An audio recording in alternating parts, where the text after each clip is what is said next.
¿Qué pasa si usted tiene un emprendimiento, tal vez trae cosas de Estados Unidos, las vende por internet, corta pelo, hace salsas y las vende ahí en su casa? En teoría todos tendríamos que estar al día con Hacienda, por eso el día de hoy invitamos al abogado Daniel Brenes para que nos explique cómo ponernos al día. Bienvenido, Daniel, ¿cómo está? Muy buenos días, Maricris, y muy buenos días a todas las personas que hoy nos están viendo. Y bueno, vamos a tocar un tema muy importante, ¿verdad? Y es eso, cuando tenemos ese emprendimiento, ¿verdad? Cuándo hay que reportarlo a Hacienda, qué significa renta, qué significa el impuesto al valor agregado, todo esto.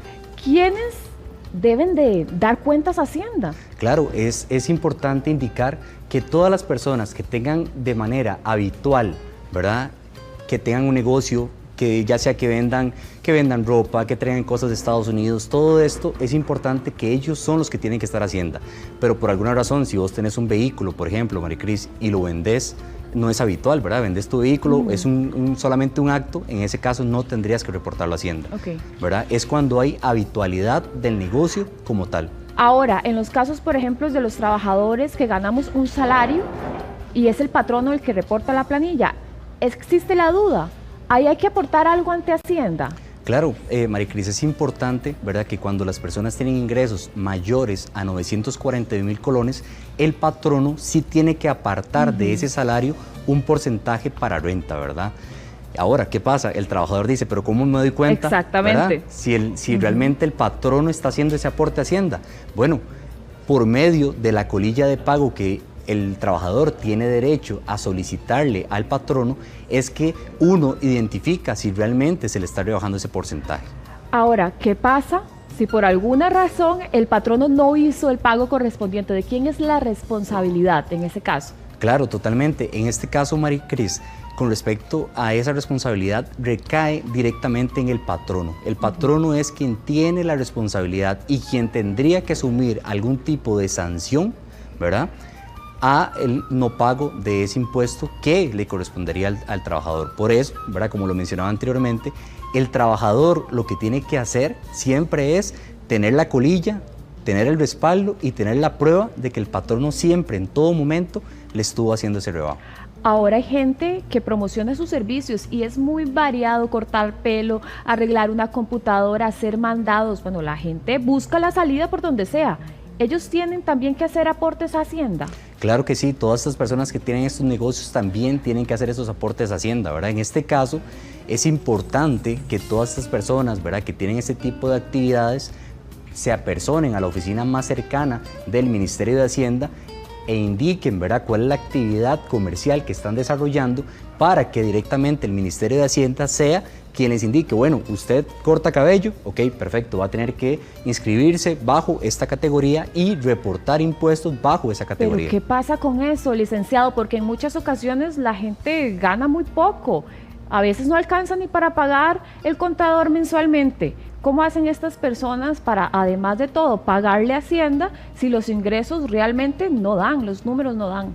Claro, Maricris, es importante que hay una figura, ¿verdad?, que el Ministerio de Hacienda maneja, que es el régimen interdisciplinario, ¿verdad?, que es lo que se maneja para el simplificado como tal, que son todos aquellos negocios que anualmente, ¿verdad?, tienen ingresos menores a 150 salarios base, ¿verdad? Todos estos negocios pueden entrar bajo este régimen simplificado. ¿Qué pasa con estos negocios? Que reportan menos renta, ¿verdad? Están exonerados, ¿verdad?, de tener que pagar IVA. Pasa mucho, por ejemplo, en todos aquellos negocios de supermercados que son pequeños, que no tienen más de 5 trabajadores, que no están obligados a emitir una factura electrónica como tal. Ahora, acá hay algo importante, ¿verdad? Si yo voy al supermercado y, por ejemplo, vengo y le digo al señor del supermercado, bueno, vea, yo necesito que usted me emita una factura, ¿verdad?, porque yo tengo que presentar esa factura como un gasto. En ese caso, ese supermercado sí me puede emitir a mí un comprobante y ese comprobante yo lo puedo aportar a mi contador para que mi contador lo aporte como un gasto, ¿verdad? Pero esa solicitud, no es que la persona del supermercado me lo tiene que dar siempre, ¿verdad? Ok. Ahora, ¿qué pasa con estos negocios de barrio? Las pulperías, tal vez una venta de helados, de refrescos. ¿Cómo tienen que aportar ellos a Hacienda?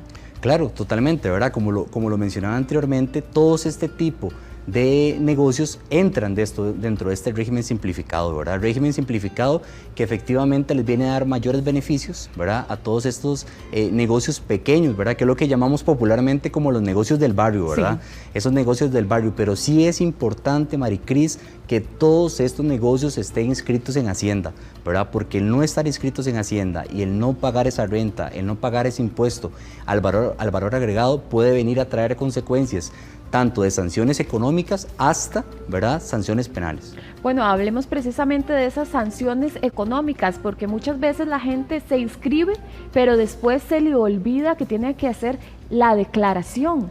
¿Cuáles son las sanciones económicas a las que se expone la gente en esta situación? Claro, es importante, Maricris, que todas estas personas, cuando ya están inscritas en Hacienda, ¿verdad?, tengan conocimiento que pueden ingresar desde internet al ATV de la página del Ministerio de Hacienda.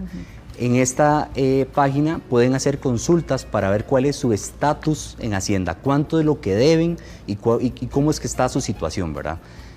Basada en eso, ¿verdad?, es que pueden llegar a realizar el pago o hasta llegar a hacer algún tipo de arreglo de ¿Cada pago. cuánto se tiene que hacer la declaración? Claro, la declaración se tiene que hacer todos los meses. La del régimen, ¿verdad?, simplificado se tiene que hacer cada 3 meses, ¿verdad? Cada 3 meses es el régimen simplificado y los que están bajo el régimen ordinario se tiene que hacer igualmente todos los meses. Existe una duda muy común y es si una persona puede ir a la cárcel por una situación económica como deberle a Hacienda. Claro, no, totalmente. Hay situaciones, por ejemplo, ¿verdad?, que es lo que se conoce como el fraude fiscal, ¿verdad? Ese fraude fiscal sí tiene consecuencias penales, ¿verdad? Cuando llamamos consecuencias penales, estamos llamando a que sí pueden ir a la cárcel, ¿verdad?, cuando justamente se cometen estos fraudes. Ahora, normalmente las consecuencias que tenemos en Hacienda por no declaración, por no pago, son consecuencias más que todo económicas, ¿verdad?, que directamente el Ministerio de Hacienda maneja tablas específicas en su página donde se establece qué porcentajes es que se puede llegar a pagar. Normalmente, Maricris, esas sanciones, ¿verdad?, van desde 3 salarios base hasta 100 salarios base, es lo que más o menos anda manejando el Ministerio de Hacienda en este momento. Entonces la sanción principalmente económica, pero ¿iría o no iría a la cárcel una persona ante esa situación? Claro, ante un fraude fiscal, una persona sí puede ir a la cárcel. Ante un fraude fiscal. Ante un fraude fiscal. Ahora, los formularios que hay en el Ministerio de Hacienda son muy complicados. ¿Lo puede hacer cualquier persona o necesita ayuda de un profesional? Claro, los formularios que maneja Hacienda están hechos para cualquier persona, ¿verdad?, para que cualquier persona realmente los pueda llenar y no necesite ese apoyo. Sin embargo, se recomienda que se asesoren, ya sea con un abogado o bien con un contador, para poder llenar esos formularios, ¿verdad?, y que los mismos vayan de acuerdo a su actividad comercial. ¿Qué pasa si la persona se equivoca, comete un error? Porque son temas que uno no maneja comúnmente. Claro. ¿Puede haber sanción en ese caso? Claro, Maricris, de hecho pasa mucho, ¿verdad? Pasa mucho que por este desconocimiento, ¿verdad?, muchas personas llenan esos formularios tal vez bajo una actividad comercial que no es la que les corresponde, ¿verdad? Y cuando llegan y se da cuenta Hacienda que estás realizando otra actividad, te vienen y te sancionan, ¿verdad? En ese caso, sí, el Ministerio de Hacienda sanciona, ¿verdad?, por haberte inscrito bajo una actividad comercial distinta. ¿Y es una obligación que sea con un contador público hacer la declaración mensualmente o no precisamente tiene que ser un contador? ¿Puede hacerlo uno sin tener que pagar eso? Sí, es importante que sea por medio de un contador, ¿verdad? Es importante que sea por medio de un contador, ¿verdad?, que se realice todos los meses cuando está inscrito de manera normal, ¿verdad?, y cuando es simplificado cada 3 meses. Ok. Ahora, ¿qué pasa con esas personas que ayudaron por hacer un favor y se metieron en una sociedad, tienen tal vez una participación, son miembros de una junta? ¿Tienen alguna consecuencia ante Hacienda? No, totalmente, y pasa mucho, ¿verdad? Pasa mucho que, por ejemplo, hoy en día llegan a nuestra oficina a querer constituir una sociedad y resulta que me dicen, licenciado, sí, pero es que el dueño de la sociedad soy yo. Pero, perfecto, pero necesito 3 personas más. Puedo meter a cualquier persona para que rellene simplemente los la secretaria, los cupos, el amigo, claro, y la hermana. ¿Verdad?